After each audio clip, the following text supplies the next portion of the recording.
So, error on my part. I thought I'd have an extra day to cover these servants, but I don't. So, their videos will be pushed to the side. I already recorded these two, so they'll just be released later. I'm gonna talk about Maid Alter today.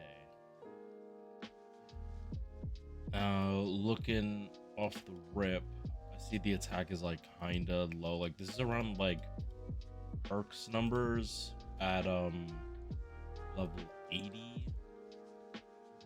So, and Herc has like one of the highest attacks.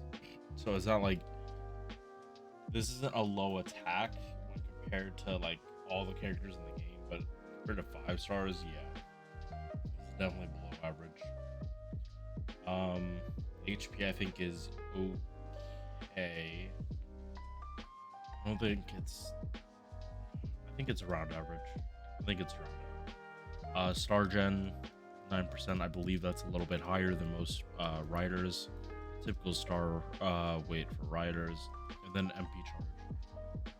I think they really did her a disservice by making it this low. I feel like it could have been higher and it would have been fine.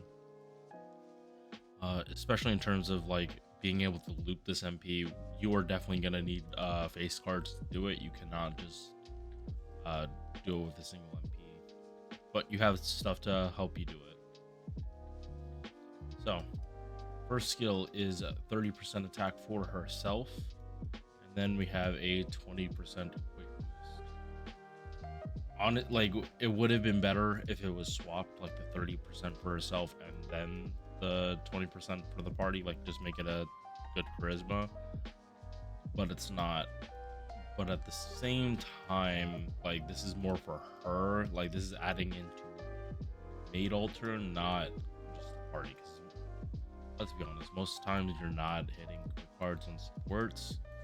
I mean, unless you're doing unless this isn't a looping team and it's like one support and then one AoE, like say Voyager. You're having Maid Alter for like weird nodes, and this is fine. Like in niche, I'm calling that a niche case because most of the time we're getting 333 nodes. Although this coming Shisho Fest is definitely not gonna be that for the highest difficulty nodes. And a skill like this for that kind of setup, like specifically with Voyager, I think actually would make that make the difference between that.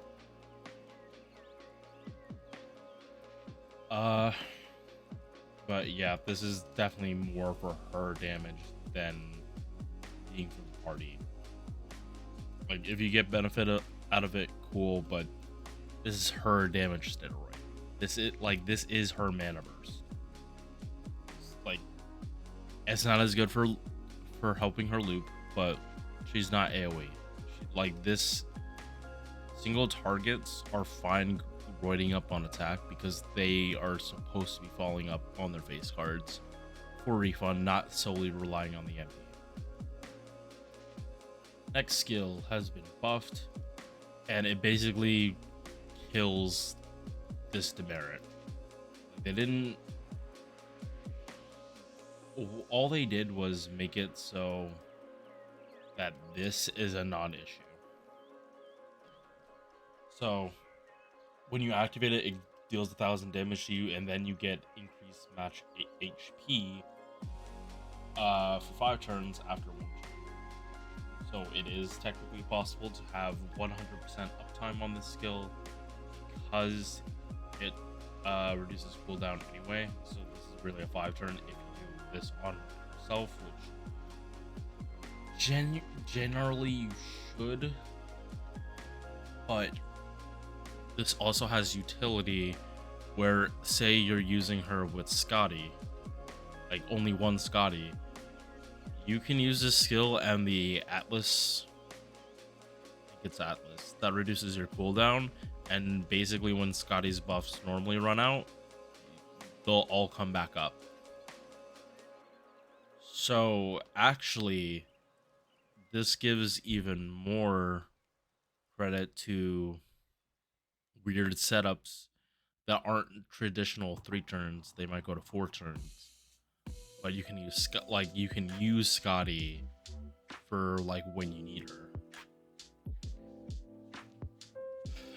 And keep it from going into like 5, 6, 7 turn runs, and keep it like 4 turn. Like for instance, first 2 waves,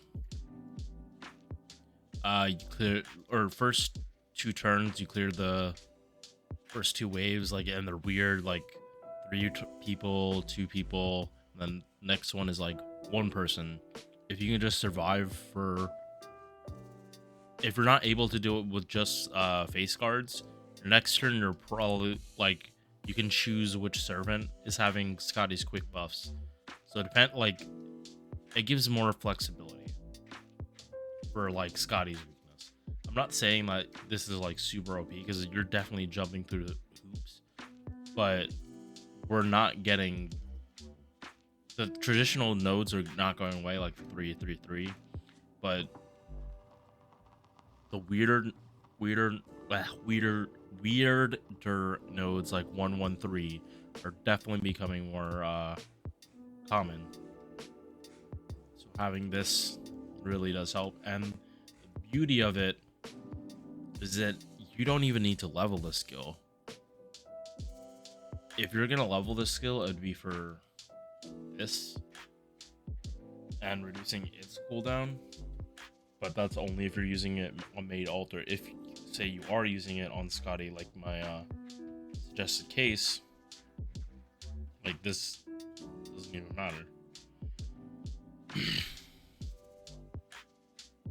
And third skill, this is big meme. Basically you can have this 30% quick buff whenever you need it, and just use it whenever you can. It has extremely good uptime. It's very hard to waste this on something that's not your MP. It's hard to do it in say those weird nodes, but for bosses you're gonna need a little more timing. Don't just pop this out of nowhere. Like, no, you're gonna do the MP. Especially don't put a quick card before your MP. If you're like, don't ever do it with Maid Alter. It's either a buster card first, arts card first, or you're MPing first. Never a quick card first, or a quick face card. I don't think they're gonna touch this skill. The cooldown is too low. They don't raise cooldowns.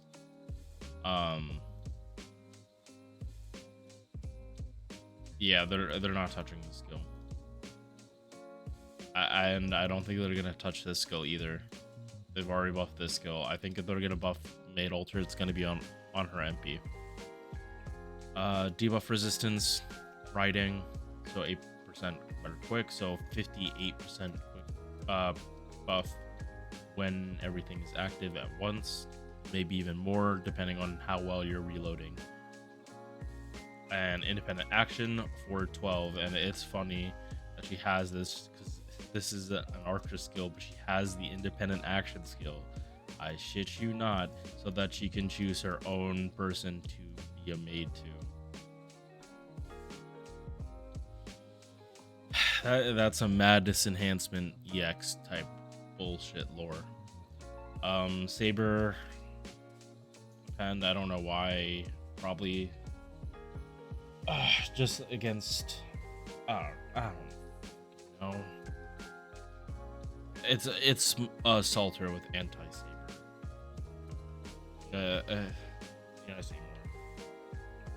Right, MP 6 hit quick, charges gauge by 10% every time, so you don't have to go for a full 100. You can just, for full 50, you just have to go for 40 for refunds to be brought back up with Scotty.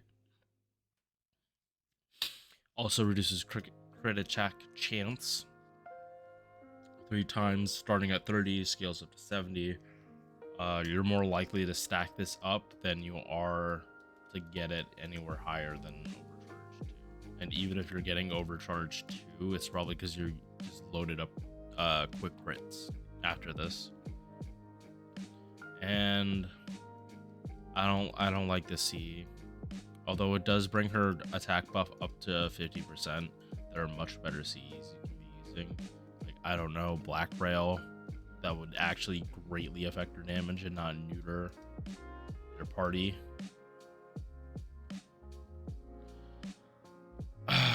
Is she someone you should summon for? She's not very modern. I think they need to like let her stack up MP damage on this skill, especially because she's using a sniper rifle. She's supposed to be very precise, and having MP damage lets her hit harder and harder and harder every time. The other alternative is quick resist down, which I think is even better if she get and it procs first. If it procs first, oh boy, yeah, like Uzumo, like the only single target quit DPS on for a caster, basically have her MP do the same thing where it gives quick resist down, and you can spam it so it gets even easier to loop. Even if it happened after damage, I wouldn't care. It would just make looping it much easier, and make her like it fits with it. You're supposed to be like suppressing their fire, like not letting them fight back. But back to opinions, I think it's not terrible. She has potential, but she's missing. She needs a new quick servant. She needs a new quick support, because like Scotty kind of does help, but not as much as she needs. She needs a little more oomph. But yeah, that's my opinions on Maid Alter. If this was NA server, I probably would summon for her just for because I like the servant. But on JP, I'm pulling back. I'm not summoning for servants unless they are truly meta defining. So pretty much my next pickup is probably going to be Oberon after the anniversary servant. All right. I will see you in the next one. Peace.